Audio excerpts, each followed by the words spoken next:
न केवल हमें जन्म दिया बल्कि हमें इस लायक भी बनाया कि आज हम एक अच्छी जिंदगी जी सकते हैं। इस दुनिया में माँ बाप उस खुदा के तो ऐसे रूप हैं जो बिना किसी स्वार्थ के हमें प्यार करते हैं, जिन्हें बदले में कुछ नहीं चाहिए होता। वो अपना पूरा जीवन अपने बच्चे के ऊपर कुर्बान कर देते हैं। ये हमें आज तक किसी ने नहीं बताया, तो चलिए मैं आपको बताती हूँ। ऐसा नहीं है कि माँ को बनाकर खुदा बहुत खुश हुआ या उसने कोई जश्न मनाया। सच तो यह है कि माँ को बनाकर खुदा बहुत पछताया। कब उसका एक एक जादू माँ ने चुरा लिया वो जान भी न पाया। खुदा का काम था मोहब्बत, वो माँ करने लगी। खुदा का काम था हिफाजत, वो माँ करने लगी। खुदा का काम था बरकत, वो भी अब माँ करने लगी। देखते ही देखते उसकी आंखों के सामने कोई परवरदिगार हो गया, और जो खुदा था जिसने एक माँ को बनाया था वो खुद बेरोजगार हो गया। माँ इस धरती के ऊपर हमारे सबसे पहले गुरु हमारी माँ ही होती है। माँ की उंगली पकड़कर ही हम चलना सीखते हैं, वही हमें खाना सिखाती है। माँ के बारे में एक बहुत ही प्यारी सी एक कहानी याद आ रही है जिसे मैं आप सबके साथ शेयर करना चाहूँगी, लेकिन उसे सुनाने से पहले आप सब में से जो भी अपनी माँ से सच्चा प्यार करता है वो सब इसको प्लीज ध्यान से सुनिए।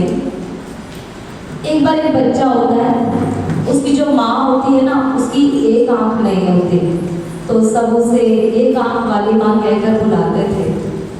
तो वो माँ जब भी अपने बच्चे को स्कूल छोड़कर जाती तो उसके दोस्त उसका मजाक उड़ाते थे कि तेरी तो माँ की आंख ही नहीं है, ये तो एक आंख वाली है। ये सब सुनते ही ना उस बच्चे को बड़ी शर्मिंदगी महसूस होती। वो अपनी माँ को बड़ा गुस्सा करता कि मेरे साथ मत जाया करो, फिर बेइज्जती करवा देते हो, मुझे बड़ी शर्मिंदगी महसूस होती है। माँ बेचारी अपना सा मुँह लेकर बैठ जाती।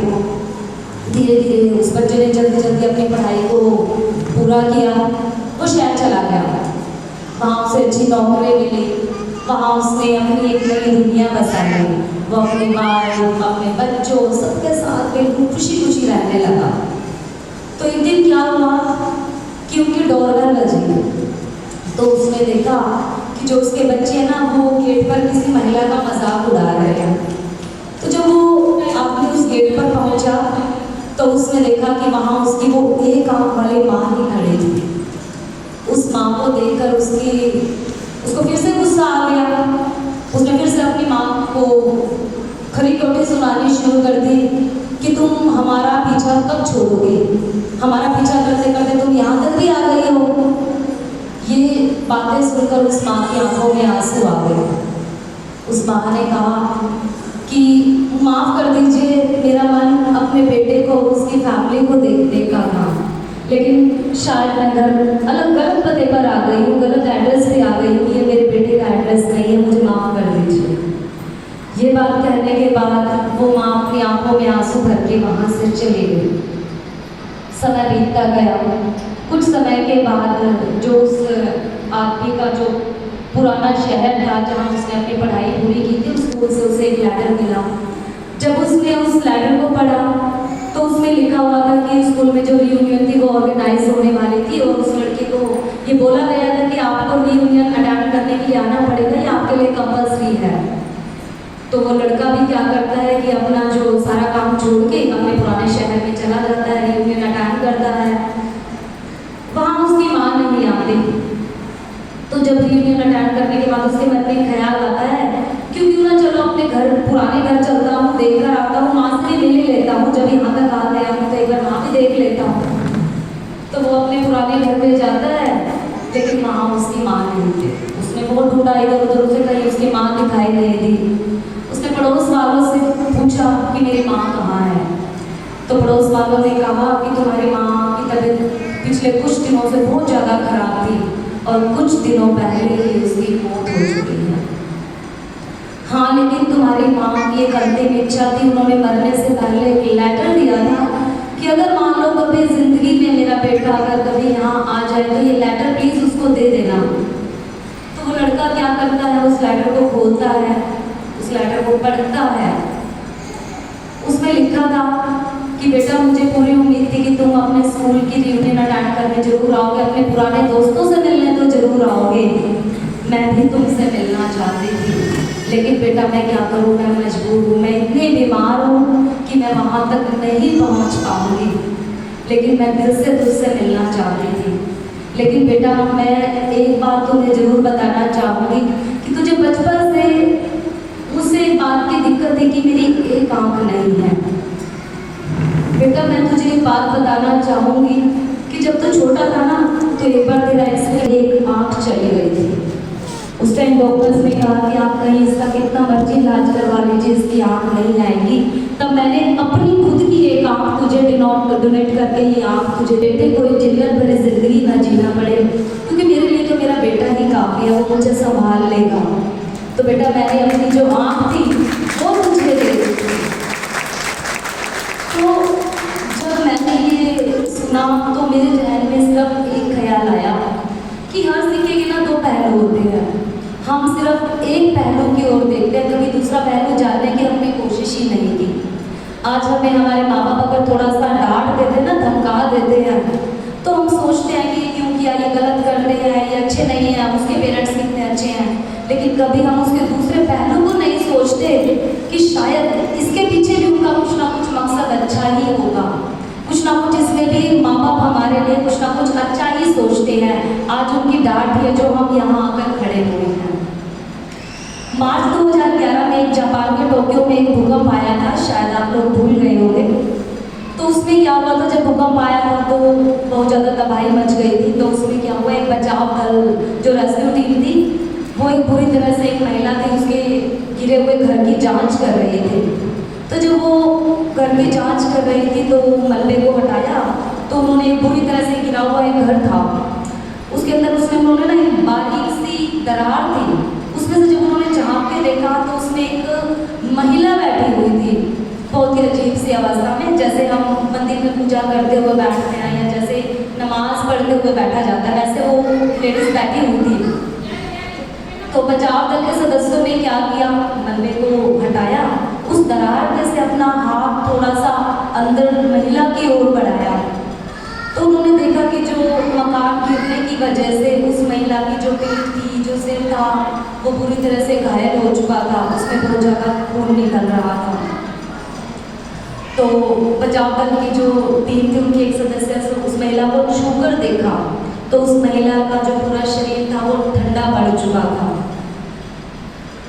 इस बात से हम सबको ये पता चल चुका था कि ये महिला, इसकी मौत हो चुकी है, अब यहाँ रुकने से कोई फायदा नहीं। तो वो क्या करते, वो दूसरी तरफ दूसरे घरों में जांच करने के लिए चलने लगते हैं। और ये बिल्कुल ही सच्ची घटना है जो मैं आपके साथ शेयर कर रही हूँ। तो क्या हुआ आगे, तो जैसे ही वो बचाव दल की जो टीम थी, उनके जो सदस्य थे, वो उस घर से अगले घर की तरफ बढ़ने लगे, तो उनके जो हेड थे, जो बचाव दल की टीम के हेड थे, उन्होंने मतलब खुद बताया कि पता नहीं मेरे मन में ऐसा क्यों आ रहा था कि कुछ तो है जो मुझे इस घर से आगे बढ़ने से रोक रहा था कि मत जाओ, अभी यहाँ कुछ है। कहते कि मैंने बार बार कोशिश की कि मैं इस घर को छोड़कर दूसरे घर की तरफ चला जाऊँ, लेकिन मेरे पैर आगे नहीं बढ़ पाए। तो मैंने अपनी टीम को दोबारा से फिर से उस घर की दोबारा जाँच करने के लिए कहा। हम दोबारा उस जो महिला थी उसके घर की तरफ जाँच करने चले गए।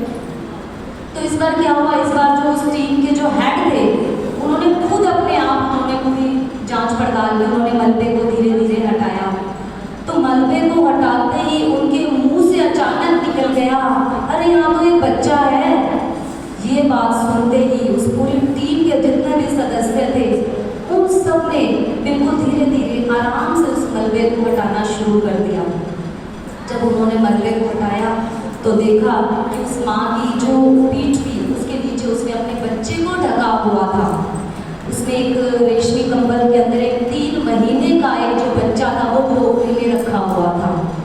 इसको देखते ही सबको समझ आ गया था कि जब ये भूकंप आते ही, जब ये मकान गिरना शुरू हुआ, तो इस माँ ने अपने बच्चे को बचाने के लिए इसको अपने नीचे ढक लिया ताकि मेरे बच्चे को कुछ ना हो, मुझे चाहे कुछ भी हो जाए। तो उन्होंने बड़ी सावधानी से उस बच्चे को बाहर निकाला। बच्चा बेहोश था। तब तक जो डॉक्टर्स की टीम थी वो भी वहाँ आ चुकी थी। डॉक्टर्स ने उस बच्चे की जांच पड़ताल की, उसको चेक किया। तो उसके बाद क्या हुआ, जैसे ही उन्होंने उसकी जांच पड़ताल की तो उसके बाद उन्होंने कहा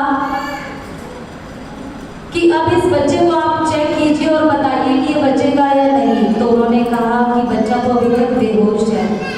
डॉक्टर्स ने जब उस बच्चे को उस रेशमी कंबल से हटाया तो उस रेशमी कंबल के अंदर एक लेटर रखा हुआ था, एक चिट्ठी रखी हुई थी जिसमें लिखा था कि मेरे प्यारे बच्चे, पता नहीं मैं बच पाऊंगी या नहीं और पता नहीं मैं तुझे भी बचा पाऊंगी या नहीं, लेकिन अगर तुम बच गए हो तो बेटा जिंदगी में सिर्फ एक बात याद रखना कि तुम्हारी माँ तुम्हें बहुत प्यार करती थी। तो ये होती है माँ जिसने अपने बेटे को बचाने के लिए, अपने बच्चे को बचाने के लिए एक बार भी नहीं सोचा कि मेरी जिंदगी का क्या होगा, मुझे मेरी भी तो जिंदगी है। ये होती है माँ जो एक बार भी नहीं सोचेगी कि मेरे, उसे सिर्फ अपने बच्चे का ही दुख दिखाई देता है। सब कुछ मिल जाता है इस जहान में, सब कुछ मिल जाता है इस जहान में, लेकिन माँ नहीं मिलती। सब कुछ मिल जाता है इस जहान में, लेकिन माँ नहीं मिलती। माँ बाप खुदा के दो ऐसे रूप हैं, माँ बाप खुदा के ऐसे दो रूप हैं जो जिंदगी में दोबारा नहीं मिलते। खुश रखा करो इनको, फिर देखो तुम्हें जन्नत कहाँ नहीं मिलती। आज के टाइम में कोई भी हमारा जो फ्रेंड्स है या कोई भी हमारा जो रिलेटिव्स है वो हमारे लिए 24 आवर्स कोई ड्यूटी नहीं करता। सिर्फ हमारे पेरेंट्स ही हैं जो बिना किसी सैलरी के और बिना कुछ एक्सपेक्ट किए आपसे वो दिन रात आपके लिए सर्विस करते हैं। भगवान ना करे आज अगर हमें कुछ हो जाए ना, और अगर हमें हॉस्पिटल में 40 दिन तक भी रहना पड़ जाए, हमारे फ्रेंड्स आएंगे, मिलेंगे,